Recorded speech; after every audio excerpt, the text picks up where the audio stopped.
Hey, how's it going? Thanks for agreeing to this interview. Yeah, no problem, man. Glad to be here. Alright, so I'm gonna ask you a few questions. Um, what was your inspiration for Oskayi Island?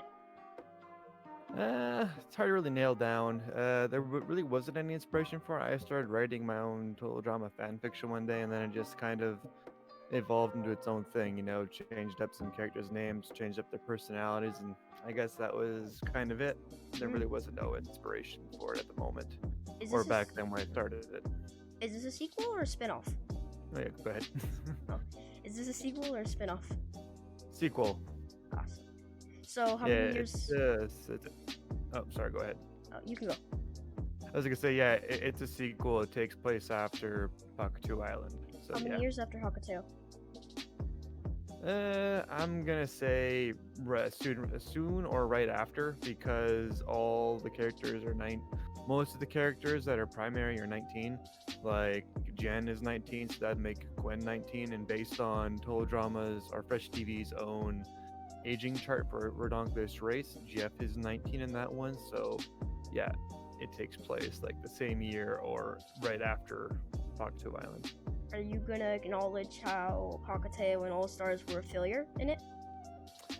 No, I'm going to basically wrap up the storylines they failed to complete in those seasons in my own seasons. Will any old characters make cameos? Yes, some of the All Stars will cameo in an episode of Total Drama Oskayi Island in an homage to how they left Total Drama All Stars, not through a toilet, but I mean as the blown up balloons that they floated away in. Oh, so kind of like how Revenge of the Island had challenges revolving around the original cast. Yeah, there's specifically one episode where Carter invites all the eliminated All Stars to come check out his cast to see who they might be playing against, or like playing against later in the show. Kind of like to show off his best of the best. To So basically, yeah, the best of the best. Carter's trying to go against Chris in war. Yeah, so he's basically showing off his best to what could be considered Chris's best, in order to kind of like rattle them a little bit. Like here are my best people, and you guys get to watch them compete today, and you get to see your competition, which you have to look forward to, and all that. So there's an episode where everybody who floated away shows up in an episode, Mm. including Duncan, who I've already stated is in jail with Sir Jesse Gill at the moment and is his cellmate. So Duncan does have a cameo along with everybody else who floated away. Is Carter as evil as Chris? Uh, no, he's not. Carter is he's kind of up there because he has to kind of match Chris, but he's a little bit more I would say kind. He's a bit more opportunistic when it comes to making people do things for their own benefit. That's actually a So, nice gesture, but he does nice stuff for the contestants, but it's at their own peril. It's like, you can do this thing and get this in return, but you're gonna have to do that thing, and that thing isn't fun. so kind of like Whereas, Dawn, but like yeah, little made more like Chris. yeah, exactly. It's kind of like a blend. I didn't watch much of Redonkulous Race, so I'm not really certain as to Don's personality types. When I watched it, I didn't really get a feel for his personality. I haven't rewatched it since it appeared. So, but no, just like the way Carter acts, he's like a tad bit more generous, like a tad bit. He's willing to bend to create more drama in the show, whereas Chris is like, nope, it's absolute. Nope, except for when he let Duncan back on the show for contract reasons, but yeah, exactly. Are there any rivalries that are gonna happen? I think I've already hinted to a couple rivalries, like in the comic for Oskayi Island, Chapter 1. We've already kind of seen a hint at the Zoe and Jen rivalry, which is going to be a mimic of the Gwen and Heather rivalry, but that one has its own unique twist on it compared to what Gwen and Heather went through. I can see Jen. Wait, who is it again? Sorry. Jen and Zoe. Yeah, definitely. So are any of these characters directly related to the old cast? Because I already know that Jen is related to Gwen, but are any others? Zoe is Heather's twin sister that was given away because their parents were in financial strain to raise both of them. So they kind of gave Zoe away to a family that couldn't have children. And then soon after, Heather's parents came back into financial, stability, but they didn't feel okay with taking Zoe back at that point, so they just let it be. But that's about that. Let's see here. I guess this could be a bit of an interesting thing. Lindsay is actually Carter's niece. Really? That's actually very interesting. I didn't know that.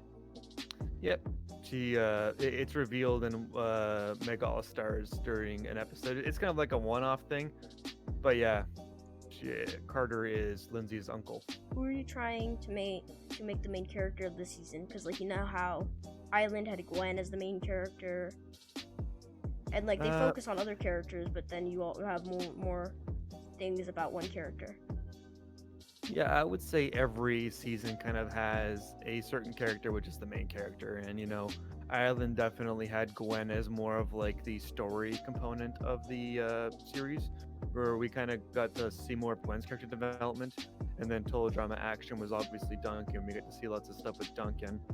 And then World Tour was very much Heather and Alejandro together, but more so Heather. Yeah. And every season kind of has that main character, but I feel like that's a humongous tell as to who's going to win or who's going to be a finalist. Oh yeah, definitely. Is based on those things. So I tried to even it out quite a bit and give like lots of characters really direct plot points and story beats that would make you believe that they are a possible finalist and strong competitor. Like some of the characters have extremely, I would say. Oh, sorry. Not, That was a not.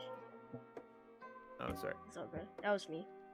Yeah, so I would say like some characters' storylines are very, I would say wholesome in their manner. Like the storylines that certain characters go through are gonna make you really like them. Like I know Alex has a really good storyline. Lots of people already like Alex, but once you see his story and what he goes through, people are really gonna like Alex. All right. Yeah, and stuff like that. So I'm not going to directly allude to a direct winner, but what I will say is I set up a lot of the cast to be potential winners so that you can't tell because there's so many storylines happening, and you would think that that character is the main character, but there's lots of other characters that are going through that exact same thing. So everybody's going to have their own personal, chance at winning based on how much story time they actually get. All right, cool. Is Isabella based off any certain YouTubers or streamers? Nope. She was basically she was supposed to just be a gamer girl, and then the whole streaming thing came about as I've been writing it because I started writing this back in 2010, and Twitch and all that wasn't a huge thing back then. So as the years have gone by, I've kind of like switched her character up a bit so that she is this, Twitch streamer / esports athlete that's like this once in a generation type gamer. And I don't know, it really wasn't supposed to be like she's this super gamer, because I know like people always have a hissy fit over female gamers and like to stir up the pot about that. But definitely I think Isabella represents like a certain kind of gamer that is actually just there for the pure gaming and purposes, not like there to make money or anything. Yeah, she's a esports athlete, true and true. She's there to win. She's a very talented gamer, and that's how I want to portray her. She's not some like Twitch thought or stuff like that, and all that sort of stuff. And actually, Not as the series so as the series goes on, like you'll see characters like Isabella and Matt actually grow up, because right now Isabella's 14 and Matt is 15. So as the show goes on and the years pass through, you'll see that Isabella and Matt start to get older, and you'll see that their designs will change as they, grow in height, or their looks start to change. Right. Is Matt, actually speaking of Matt, is Matt supposed to be some kind of Ezekiel of the season? Because when I first saw the intro, Matt was doing the floss, and everybody was like, I want the kid who did the floss first out. No, Matt was not an Ezekiel stand-in or type character. Matt was supposed to be like the Cody of the season, and I haven't really revealed him to be in that attitude yet. We haven't really unveiled lots of Matt's character yet because of how the show has gone, or how the comic and show has been presented so far. But yeah, there's lots of Matt to be had and fun storylines with him. So I think lots of people will like Matt. The flossing was something I made up like just on the day I was doing the intro, because I was just thinking it up as I went along. I was like, who could be in this part of the intro? These people. And then right at the very end, all I had was Isabella and Matt. And I was like, well, I have Isabella and Matt. What can I make them do? I knew for sure I wanted to have Isabella do like some complicated like Fortnite dance that would be Mm-hmm. kind of like super impressive. But with Matt, I was like, he needs to do like the simplest and dumbest one, and that's the has to be the floss. Yeah. So I was like, okay, well he's gonna be flossing, and then everybody was just like, flossing character must go first, and I'm like, well, now Matt, whenever Matt cheers in the show, whenever he like has a celebration, he's He's no longer going to like, he's no dance. longer going to fist bump. He's no longer going to fist bump and cheer. He will just He's gonna fiercely floss. floss. He will just fiercely floss. So All right. that was thanks to everybody complaining about Matt. So yeah, What are your favorite? everybody to blame for that. What are your favorite pairs or type of duos that you've made? Favorite pairs or duos? So kind of like, well, let me find the characters. Seth and where was that other guy? I forgot the other guy's name. Zachary. I'm checking the list right now. Yeah, so yeah, there's some pretty fun pairs. I think people are really gonna like Seth and Zachary, even though they have been eliminated so far in the comic. If you're up to date on the comic, chapter 3, Seth or Zachary got eliminated. I am not up to date on the comic. Yeah, I'm so really excited for the show. If you're up to date on the comics, Zachary just got eliminated. But Seth and Zachary, actually, I have this idea for an aftermath show separate that takes place at where they're at, and Seth and Zachary are kind of like the big guys in charge there because they're the first two there, and they become like this odd friendship duo. So they're pretty fun, Seth and Zachary. But I would say one of my favorite duos has to be Alex and Jesse. We haven't had a chance to see Alex and Jesse kind of get along or how they communicate, but I think people are really gonna like Alex and Jesse as friends because they're kind of like the brain and brawn of that team. Alex being the brain and Jesse being the brawn. Mm-hmm. So in chapter 4, I've already written this, like I changed the entire intro scene, kind of like how Total Drama kind of has a cold open sort of like character interaction at the very start. Yeah. I wrote a scene specifically to show off like some Jesse and Alec dynamics, and then a little bit of like some other people's dynamics that didn't really get fleshed out in the first couple chapters, and that I think you cut out. was based on audience feedback of there being too much of certain characters. You cut out on my screen. Oh, when did I cut out? I think right after you said, and some other people. Oh yeah, so yeah, I've given some other people some more screen time when it comes to the beginning of chapter 4 to flesh out their characters, and also hint at that there's going to be more of them in this chapter than there was in the previous ones. So yeah, and you can go. I was gonna say another duo is going to be Crystal and Nicole, since they're best friends. I wanted to do Katie and Sadie right, so Nicole and Crystal are a pretty good duo. I would also say, let me see, look at my cast, because I know Eric and Logan is a pretty fun duo. They're going to be fun to watch. Cool. And I think that's about it. I think those are the main duos that I've basically mentioned, but there's some that I've excluded because of spoiler reasons, but that's about it. So, what is going on between Jen, Jesse, and Kimberly? I don't know if you can say what's going on with that for spoilers. Well, it's obviously a love triangle at this point. It hasn't come to a boil yet, but there will come a point in the story where one of the girls confronts the other one about this love triangle and basically tells the other one to back off, and it becomes a whole part of like a storyline, like a subplot. You're trying to do the love triangle, right? Like not Courtney, Gwen, and Duncan, but you're trying to make it so it doesn't get weird. Yeah, I'm trying to make it so it doesn't get weird. Like the one girl, one of the girls will acknowledge that it's happening, and the other one probably the other one kind of doesn't see it because she's kind of getting more of the attention at the moment, so she's not really seeing it. But the other one is kind of like noticing it more because she's kind of like on the outs of it at that point. But then she kind of confronts the other one, and then it becomes like a whole part of the story. And I try to end it. I try and work it the right way, is what I'll say. All right. Who was the most casual person of the season? So like somebody like Trent. Who is the most casual person of the season? I would have to say, like, I guess every show needs like the normal man. I remember when I did my interview with Noah, he said like the Total Drama needs like the everyday person. I would say those everyday people are like Alex and Brett. Alex and Brett are kind of like the straight men. They're pretty normal. They don't have like any wackiness about them. Same with like Nicole and Crystal. They're pretty balanced on being normal. There's nothing really crazy about them. Same with Alright. like Natalie and other characters. Like even Jesse at some points is more of like a normal man and all this sort of stuff, and there's no craziness about him in certain areas. Yeah, real quick before I go to the next question, to the people watching, I want to apologize for the notifications. So yeah, that's there, and I don't want to turn them off right now. Do you have like Discord notifications going off? No, I have YouTube notifications going off. There was a comment, and then Noah just posted. So, Okay. are there any characters who will have massive like character changes or reveals? Massive character change as well. I already announced that I was going to change Devin's design whenever I have it when I get the chance. So Devin's going to go through kind of like a design overhaul. So He doesn't look so. He not doesn't. entirely like I'm just going to change his haircut, and I think everybody else mostly stays the same, and but everything else I'd have to reveal is kind of like spoilers. But like, Okay. Who is supposed to be the main villain?